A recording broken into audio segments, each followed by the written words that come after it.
Chapter 3 sniffing વડે animation. એની અંદર પેલું જોઈએ, નીચેના પૈકી કયો શબ્દ ઓબ્જેક્ટને અમુક સમયાંતરે દર્શાવવાની બાબતને રજૂ કરે છે? જવાબ આવે છે એ ફ્રેમ. બીજું, નીચેના પૈકી કઈ ટેકનિકલમાં છબીઓ પહેલા દરેક નાના ફેરફારો કરવામાં આવે છે અને પછી ક્રમબદ્ધ રીતે દર્શાવવામાં આવે છે? જવાબ આવે છે એ. 13મું. ત્રીજું, અંત સમય માટે સામાન્ય રીતે નીચેના પૈકી કયો સમય ગોઠવાયેલો હોય છે? જવાબ આવે છે બી, 5 સેકન્ડ. ચોથું, નીચેના પૈકી કઈ બાબત એક ફ્રેમ રજૂ કરે છે જે ઓબ્જેક્ટના ગુણધર્મમાં ફેરફાર નક્કી કરે છે? જવાબ આવે છે સી, કી ફ્રેમ.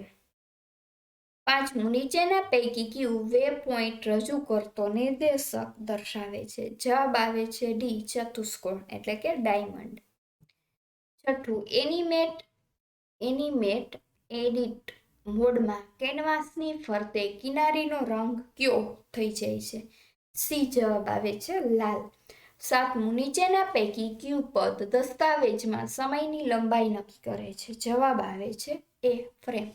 8મું, નીચેના પૈકી કઈ સ્લાઇડ બારની સાચી કિંમત છે?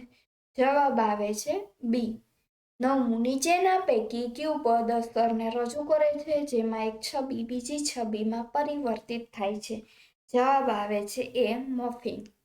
10મું, ફ્રેમ પ્રતિ સેકન્ડ માટે સામાન્ય રીતે નીચેના પૈકી કઈ ગોઠવણ હોય છે? જવાબ આવે છે સી, 24. નીચેના પૈકી કયું પદ સાંધા હોય તેવા ઓબ્જેક્ટની ગતિ અને હલનચલનનો અભ્યાસ રજૂ કરે છે? જવાબ આવે છે બી, કાઇનેમેટિક. અહીં આપણું ચેપ્ટર પૂરું થાય છે. Thank you.